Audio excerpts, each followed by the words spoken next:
Praise lord મારા ભાઈઓ અને બહેનો, આજનો સુંદર દિવસ પ્રભુ ઈસુએ આપણા જીવનમાં જોડી દીધો માટે આપણે પ્રભુ ઈસુનો આપણે આભાર માનીએ. આજનો દિવસ 15 ઓગસ્ટ સ્વતંત્રતા દિવસની તમને હું હાર્દિક શુભેચ્છા આપું છું. આજનું વચન પ્રભુ કહે છે કે બીજો કરંથી એનો 3 અધ્યાય એની 17મી કલમ એ હું તમારા આગળ વાંચી બતાવું છું. હવે પ્રભુ તે આત્મા છે અને જ્યાં પ્રભુનો આત્મા છે ત્યાં સ્વતંત્રતા છે. આમેન. વચન કહે છે કે આત્મા છે ત્યાં સ્વતંત્રતા છે. ખ્રિસ્ત પરના વિશ્વાસ અને તેમના પ્રત્યે સમર્પણ દ્વારા સ્વતંત્રતા આવે છે અને લોકોને પાપની ગુલામી અને દોષમાંથી મુક્તિ મળે છે. તેનામાં રહેતા પવિત્ર આત્માના સામર્થ્ય દ્વારા અને પવિત્ર આત્માની દોરવણીને આધીન થવા દ્વારા આપણે સ્વતંત્રતાનો અનુભવ થાય છે.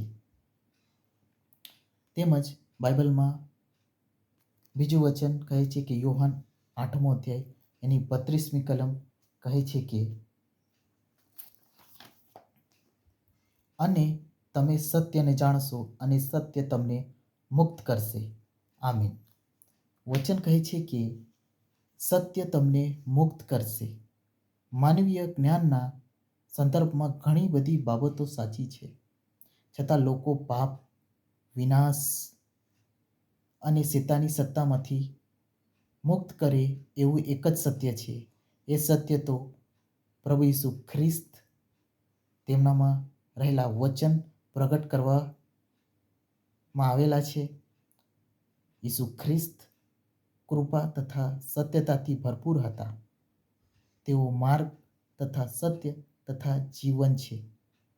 ત્યારે આજે આપણું જીવન પ્રભુને સોંપે આપણે પાપની ગુલામીમાંથી, દોષમાંથી મુક્તિ મળશે અને આપણે સ્વતંત્રતા આપણને મળશે. આપણે આ સર્વ બંધનોમાંથી આઝાદી મળશે અને આપણું જીવન સત્યતાના માર્ગમાં ચાલીએ, સત્ય પ્રમાણે ચાલે, સત્ય બોલે, સત્યના માર્ગમાં ચાલે અને પ્રભુના વચનને આધીન રહીને ચાલે. આજે 15 ઓગસ્ટ સ્વતંત્રતા દિવસની એ હું તમને ફરી એકવાર શુભેચ્છા આપું છું અને આજના વચન પ્રભુ તમારા અને મારા જીવનમાં પૂર્ણ કરે એવી હું પ્રાર્થના કરું છું.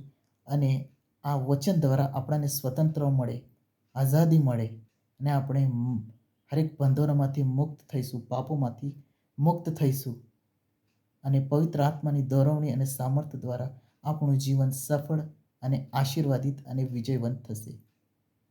આ વચન પ્રભુ તમારા અને મારા જીવનમાં પૂર્ણ કરે એવી હું પ્રાર્થના કરું છું. આમેન.